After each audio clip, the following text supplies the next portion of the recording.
Hello, it's Kyle, Brian, and Sarah on Mix 101.5.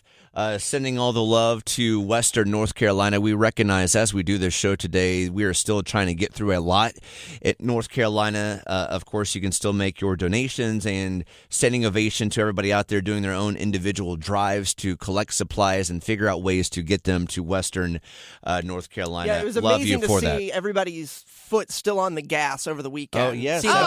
Seeing people sharing things, seeing people still donating. As we've mentioned many times, this is something that's going to take many months. Yes. That's even multiple years to clean up. That's absolutely right. So amongst all of those heavy stories that we no doubt saw every single day last week, there was a story that we saw that was a positive. And we saw this story at the beginning of the week about the dad who trekked like 20 miles through the storm via, he only had like the red road reflector to get, help see him get there. He Like Gandalf. finally managed to get there to walk his daughter down the aisle. Well, that man, David Jones, is actually with us right now. Good morning, David. Thanks for taking the time to join us today. Good morning, and good morning to all your listeners. And thank you so much for joining us. And first and foremost, we are so glad that you are all right, because we know in that moment for you, you did not realize the situation.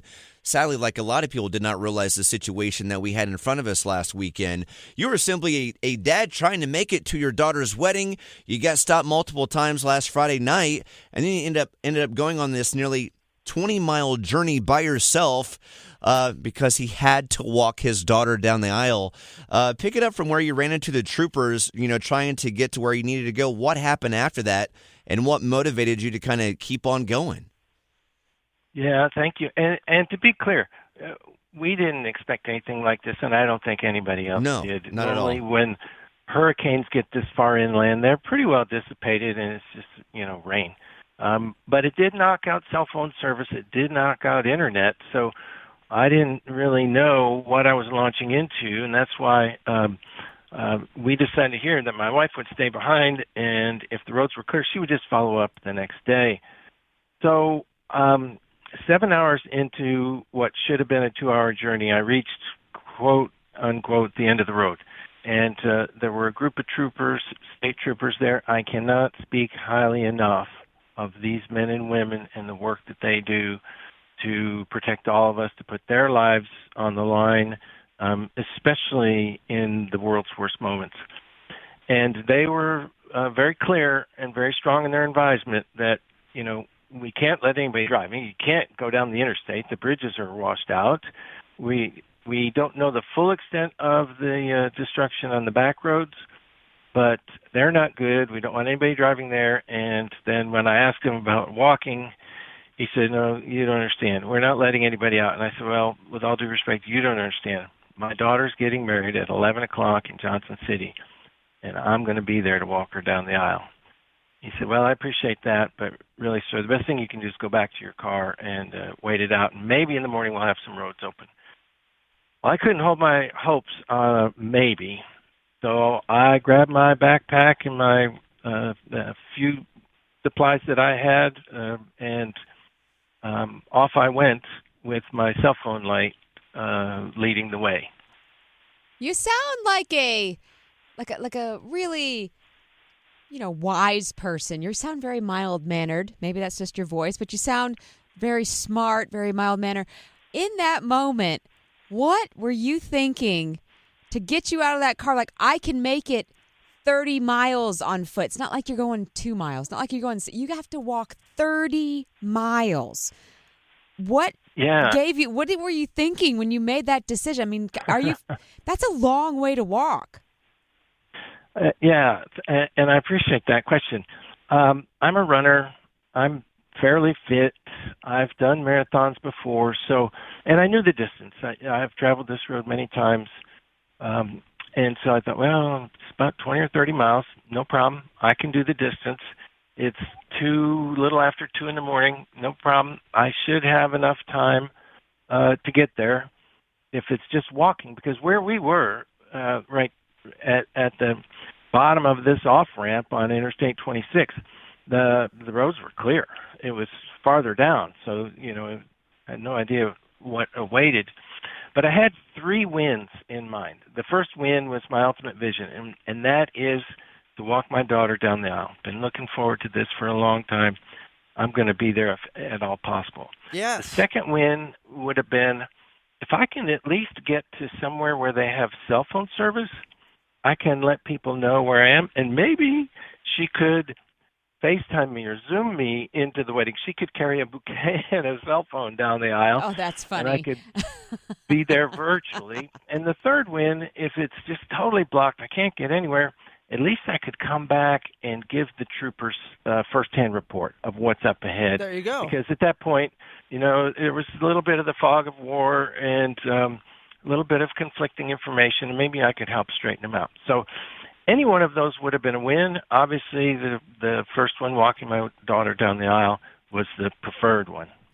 Fog of Wow. war. I've never heard that. That is well said. Yeah, Wow. beautiful. Talking right now with a man you have definitely seen in the headlines. He walked 30 miles just to walk his daughter down the aisle. Walked those 30 miles amidst everything that was going on with Hurricane Helene. I got to know, that entire walk, what are some of the craziest things you encountered? Specifically, you're going to name a list of things, but I want you to go into depth about when you lost your shoe in that muddy quicksand situation. Sure. And just to be clear, a lot of the news is sort of rounded up the number on the walk. It was the total trek was 26.82 miles. I actually Well, that's Kyle, nothing compared hang to up 30. the phone. We're done with him. We thought we were talking to someone impressive. I tracked it on my watch, and I was able to keep up with my pace because I knew I had to be there by a certain time, so I had to walk a certain pace. But I was able to hitch rides for 10 of those miles, and the last 8 was all by pickup truck by a Good Samaritan, and that's really what got me there on time. So I'm on these back roads, and I'm getting into more and more debris. The road is washed out in places, and I come across a bulldozer and a backhoe clearing the debris. And up until this point, I'm walking through maybe ankle-deep debris. And when I say debris, it's every manner of stuff you could imagine from man and nature just strewn everywhere. And I'm trying to get the attention of, because these heavy equipment is just, zooming back and forth across the road, pushing debris off. And I'm trying to get their attention. It's 3-ish in the morning, and they're not expecting anybody to be out there. And I'm waving my cell phone light, and finally the bulldozer driver saw me, and he was a little startled. He wasn't expecting anybody. And they were both kind enough to stop what they were doing and let me through, even though the bulldozer driver said, "I don't think you can get through." And I said, "Well, I don't think you understand. My daughter's getting married at 11 o'clock, and I'm going to be there to walk her down the aisle." So they let me on through, and I got about 30 or 40 feet past the backhoe, and there was a debris field that blocked the road completely, about 7 feet high, I'm estimating, and I'm trying to find a way over it. I'm going to climb over this thing, and it's just a tangled mess. It's just a tangled mess of trees and wood, barnwood or fence wood or some kind of wood, and wires, and so I couldn't find a way over it. So I thought, let me look on the side, and sure enough, it looked like I could just go around it. So I took a couple of steps around it, and I sunk down to my knees in mud, like quicksand. And it actually sort of sucked me down into a seated position. I've got my backpack on my back, so I'm feeling like a little bit like a turtle on his back, and I'm sitting there, and I've got my cell phone in one hand. I had a stick in the other hand that I was going to use for, if any wild animals came out. And so I've found a place to set my cell phone down amongst the roots of a tree that was kind of protruding my direction. And I threw the stick down, and I'm trying to stand up and get my leg out, and now the backhoe driver has started going again. Oh, no. Oh, my gosh. Oh, my God. Dude. And he can't see me. There's no way this guy can see me. And it was about that time that the Lord got a loud shout in his ear. I bet.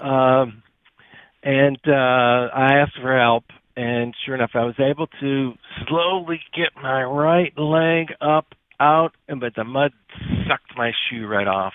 Oh, man. All right. So I literally dug down through the mud, pushing it aside and digging down. I found my shoe. By the grace of God, I found my shoe. And I was able to... Yeah, go ahead. Well, I was able to get back up slowly, up onto the solid ground, and I couldn't find my way over this pile. So I tossed my shoe over to the other side. I got down on my hands and knees, and I crawled under this tree that was sort of being propped up by its branches. I got under into the pile, and then I was able to, the big old copy machines that would always get jammed, and you'd open them up, and there'd be the we paper got would one, have man. a winding. Yes. Well, that was me. I was going through this pile, up and down, snaking my way through, and I finally got out the other side and found my shoe, and I was glad I found my shoe because walking in that debris, just those few steps, I could tell I'd have never made it. Wow. Dude. What a story. And that's just one part of the journey. That's David one Jones, this section. is absolutely incredible. Listen, marathoners' brains are built different. It's one thing to be a girl dad thinking to yourself, I'm going to make it there for my daughter's wedding, but for you to go through, it's only 27 miles I have to do by myself. You didn't know if you're going to be able to hitchhike or not, but it ended up working out that way.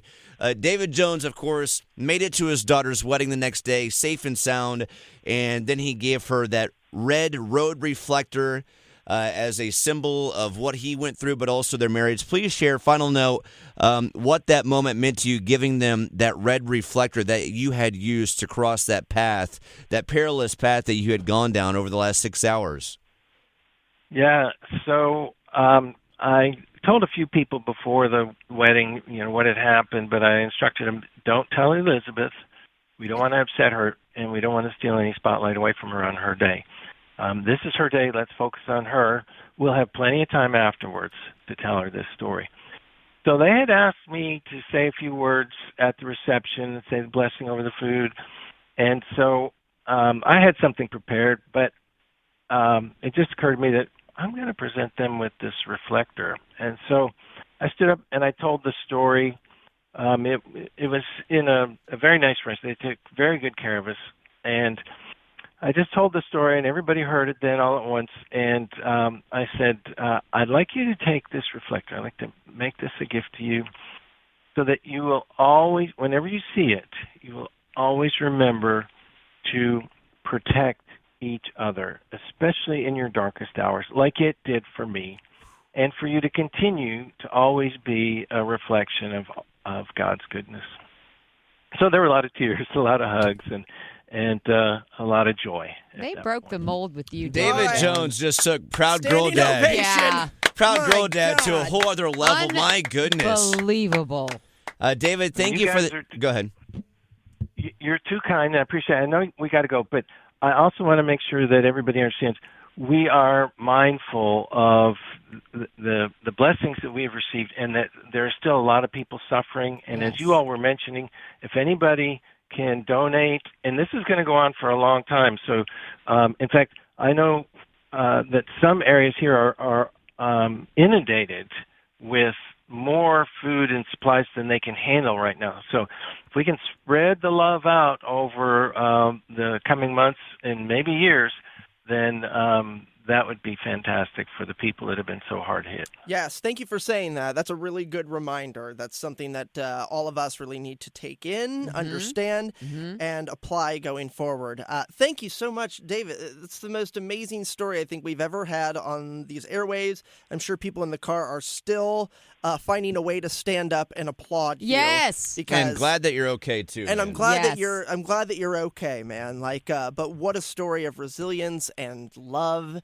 And we just can't thank you enough for joining us this morning to tell us the story. Well, you're welcome. Thank you. Thank you, David. God bless you and your family. And glad you made it down the aisle with your daughter. You have a great day. All right. Thank you. God bless you all. Bye, David. Bye-bye. I wonder at the end of that, he's gone now, but wonder what was tougher, doing that 30-mile journey or still having to walk your daughter that 100 yards to give her away. Like I giving wonder her which away. one was more difficult on him. I think in Thank the you. moment with the shoe, it was probably the shoe moment. I'm Probably going to the go with shoe. it. Yeah. Thank you, Probably the David, for shoe. the time for an epic